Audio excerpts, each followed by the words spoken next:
आज Plurals party के चौथी वर्षगांठ इस पटना के एसके पुरी में मनाया गया, जिसमें सैकड़ों कार्यकर्ताओं के साथ कुमार गौरव उर्फ विधायक जी ने पार्टी की सदस्यता ली।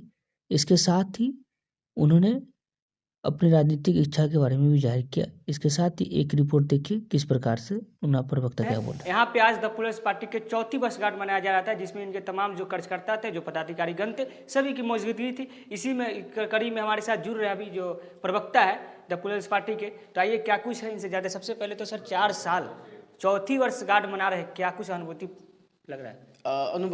अनुभूति बहुत ही शानदार रही है। और शुरुआत में जो लोगों को शक था कि नए लोगों से ये पार्टी का निर्माण हो रहा है, पता नहीं टिकेंगी नहीं टिकेंगी, इनको क्या अनुभव होगी, तो मुझे लगता है कि आज 2024 में हम चौथी वर्षगांठ मना रहे हैं। ये इसका उदाहरण है, सबूत है कि हम टिके हैं और हम टिकने ही आए हैं। जिस प्रकार से 2020 में राजनीतिक में अचानक से एक भौचाल आ गया था, लगा कि हाँ कोई है, जैसे जिस प्रकार से एक पार्टी का उदय हुआ था, और उसी कड़ी में द प्लूरल्स पार्टी के जो पुष्पम प्रिया जी, उन्होंने ताल ठोक दिए, एमएलए नहीं, एमपी नहीं, सीधा एकदम मुख्यमंत्री। तो क्या लग रहा है कि बिहार की जनता आने वाले 25 में मुख्यमंत्री फिर से बनाएंगे उनको? या आप अगर इतिहास देखेंगे राजनीतिक पार्टियों का, जो भी सो कॉल्ड पार्टी आज हैं हमारे यहाँ, उनकी अगर जो सक्सेस रेशियो हैं, उस सक्सेस रेशियो से हम बहुत आगे हैं। जैसे अगर किसी पार्टी का निर्माण हुआ, मान लीजिए मैं नाम नहीं लेना चाहूँगा, 1885 में किसी पार्टी का निर्माण हुआ, 1980 में किसी पार्टी का निर्माण हुआ, ये दोनों साल बहुत बड़ी पार्टियों का निर्माण हुआ है। तो इस दोनों पार्टियों का जब निर्माण हुआ तो उनका जो सक्सेस स्टोरी रहा है ना, उसके सक्सेस स्टोरी से हम बहुत आगे हैं। हम पहली बार 2020 में आते हैं और लगभग अगर हमको 4 लाख 5 लाख वोट मिल रहे हैं पूरे बिहार से, कहीं से 3000, कहीं से 2000, कहीं से 4000, 148 विधानसभा सीटों पर हम खड़े हुए हैं। तो हमारी सक्सेस स्टोरी यह बताती है कि आने वाला वक्त हमारा है और हम बहुत मजबूती से के साथ आगे उभरेंगे। जिस प्रकार से बिहार में भी राजनीतिक हलचल हुआ, जिस प्रकार से फेरबदल हुआ, दल बदल हुआ, जिस प्रकार से मुख्यमंत्री नीतीश कुमार जी कभी एनडीए तो कभी महागठबंधन में, तो क्या लगता है इस प्रकार से बिहार की राजनीतिक सही दिशा तय कर पाएगी? देखिए, ये तो जग जाहिर है कि सिर्फ बदलने की बात नहीं है। जिस तरह से अब बयान दिए जाते हैं, उनसे कभी ऐसी उम्मीद नहीं की जा सकती है कि मुख्यमंत्री पद पर रहकर वो ऐसी बातें करेंगे।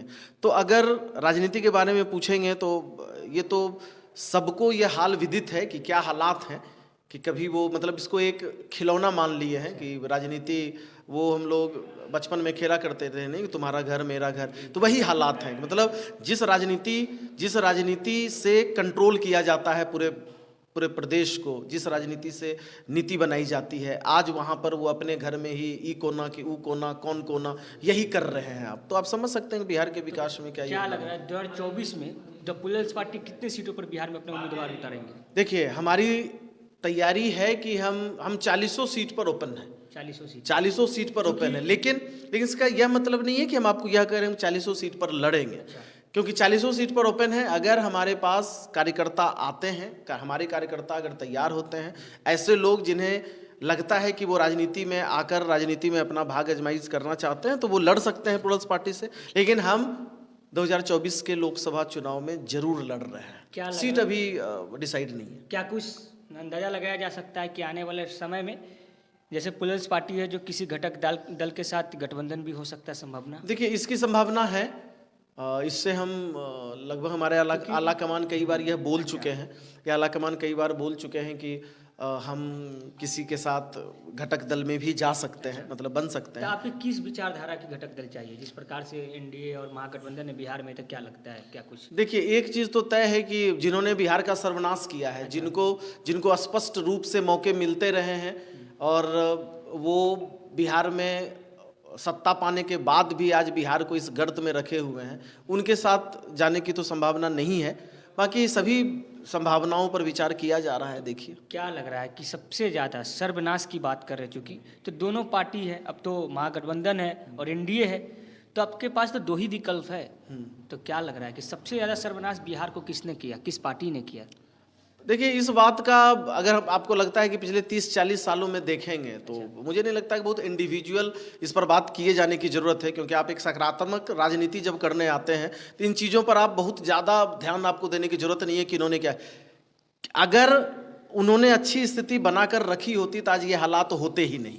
बाकी जिन्होंने बिहार की स्थिति आज यहाँ तक पहुँचाई है वो अगले इलेक्शन में भुगतेंगे। क्योंकि आज महिला दिवस भी है और आपकी पार्टी की वर्षगांठ भी है, और पुष्पम प्रिया जी जो है खुद एक महिला है, पढ़ी हुई लिखी हुई महिला है, तो क्या कुछ लग रहा है बिहार की जनता को एक अच्छी मुख्यमंत्री की मतलब जो चाहिए वो दिख रहा है? आने वाले टाइम में लग रहा है कि पुष्पम प्रिया जी सदन में पहुंचेंगे और राष्ट्रीय आसन पर बैठेंगे, मुख्यमंत्री के पद संभालेंगे?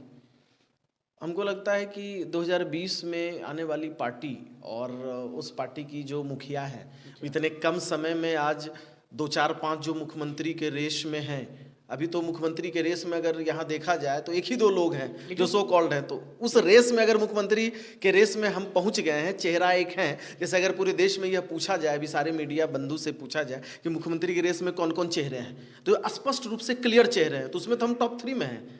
तो क्या कुछ लगता है जिस प्रकार से अन्य पार्टियां जो है जात की राजनीति करती है, धर्म की राजनीति करती है, क्या लग रहा है कि द पीपल्स पार्टी जो वही धर्म की राजनीति और जात की राजनीति करेंगे या विकास की राजनीति करेंगे? नहीं, मुझे लगता है आज तक इतने संघर्ष के बावजूद भी पीपल्स पार्टी ने कभी समझौता नहीं किया। नए लोग, अच्छे लोग के साथ राजनीति का मतलब ही था कि सिर्फ वो राजनीति नहीं करनी जो घिसी पिटी राजनीति होते आई है। इसलिए वो तो स्पष्ट रूप से है कि जब अच्छे लोगों के साथ आप राजनीति करेंगे, जाति पूछकर राजनीति नहीं करेंगे। ऊपर में जितने प्रदेश टीम में आप देखेंगे तो एक भी ऐसी जाति नहीं है जहाँ के लोग आपको नहीं मिलेंगे। इतना सुदृढ़ ढांचा शायद ही किसी पार्टी में आपको मिलेगा। आपकी विजन क्या है? आपकी पार्टी की विजन क्या है? जिस प्रकार से कोरोना तो भी है नहीं फिलहाल, लेकिन मैडम हमेशा मास्क लगाई हुई रहती है, उससे क्या संकेत देने की कोशिश मास्क के लिए तो मैडम डिक्लेयर कर चुकी है। जितने भी मेन स्ट्रीम के मीडिया है वो भी अब बोल चुके हैं जब तक मुख्यमंत्री जी को हराऊंगी नहीं तब तक मास्क हटाऊंगी नहीं। अच्छा, जिस प्रकार से सम्राट चौधरी जी मुरेठा बांधे हुए अब तक मुरेठा नहीं खोले हैं, क्या लग रहा है कि उसी प्रकार से वो भी? तो आप तो नींव देखेंगे ना, सम्राट चौधरी की नींव कहाँ रही, किस पार्टी में रहे हैं वो, किन लोगों के साथ रहे हैं, उनके आसपास के लोगों के साथ। वो तो 2G और 3G और 4G प्रोडक्ट की बात करते हैं, तो वो 2G 3G 4G के प्रोडक्ट की बात करते हैं, लेकिन हम तो 5G बनकर आए ना, इसलिए नए लोगों के साथ आगे बढ़े। लेकिन उनके तो एजेंडे में जो 5G मतलब हो जाएगा, जनरेशन हो जाएगा, परिवारवाद हो जाएगा सीधा सीधा।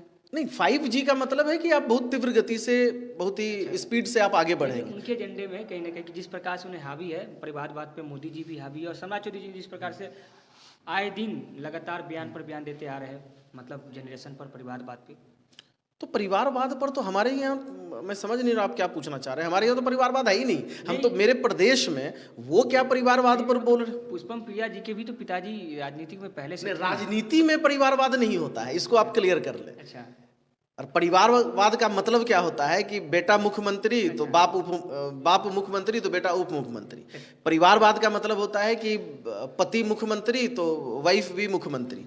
परिवारवाद का मतलब यह नहीं होता है कि मेरे पिताजी राजनीति में थे। 34 वर्षगांठ मना रहे, क्या कुछ अनुभूति प्राप्त हो रही है आपको? बहुत अच्छा है। तो अच्छा, बिहार को हम ही लोग आगे लेके जाएंगे। बाकी किसी में मतलब हैसियत औकात कुछ नहीं है, किसी के अंदर नहीं कि बिहार को बदल दे। बदलना होता तो इतना साल में बदल दिए होते। अच्छा, हम ही लोग बदल सकते हैं। 24 में क्या कुछ लग रहा है? 24 में दमखम के साथ लड़ेंगे और हम लोग मैक्सिमम मतलब 40 सीट पे तैयारी है, लेकिन 10 सीट पे तो हमारे उम्मीदवार उतरेंगे, तय है एकदम।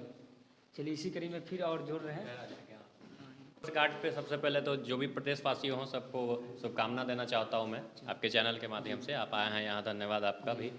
बस यही है, शुभकामना है सभी साथियों को शुभकामनाएं। जिस प्रकार से 24 और 25 है चुनाव है, क्या कुछ लग रहा है आपकी पार्टी का क्या प्रदर्शन रहेगी? 24 और 25 में दोनों के चुनाव में हम लोग उतरेंगे और उस समय आप लोग भी देखिएगा, मीडिया को भी सूचना जाएगी। आप एक युवा है और क्या लग रहा है कि बिहार के किस नेतृत्व की जरूरत है? बिहार में तो मतलब एक ही नेतृत्व की जरूरत है जो शिक्षा व्यवस्था जो है, सबसे पहले तो वहाँ से ही नींव रखी जाती है किसी चीज़ की। तो हमारी जो नेत्री हैं वो इस चीज़ में वो खरी उतरी हैं अभी तक और आगे भी रहेंगी। चुनावी साल है, क्या लग रहा है कि क्या प्रदर्शन रहने की उम्मीद है? बहुत पॉजिटिव प्रदर्शन रहने की उम्मीद है।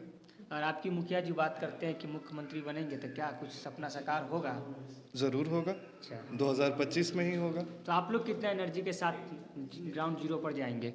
हम लोग ग्राउंड जीरो पे जाते आ रहे हैं, जाते रहेंगे। इस प्रकार की आपकी कभी जैसे बड़ी रैली हो गया या कुछ भी जन संवाद हो गया, इस प्रकार की तो कभी आती जन नहीं है? संवाद होता है। अच्छा, जन संवाद में हमारे पास पेड एक्टर्स नहीं होते हैं। अच्छा, अच्छा, और रैली करने का कॉन्सेप्ट अगर आप समझिए, रैली रैली करके आप कभी भी इस टाइम पे अगर आप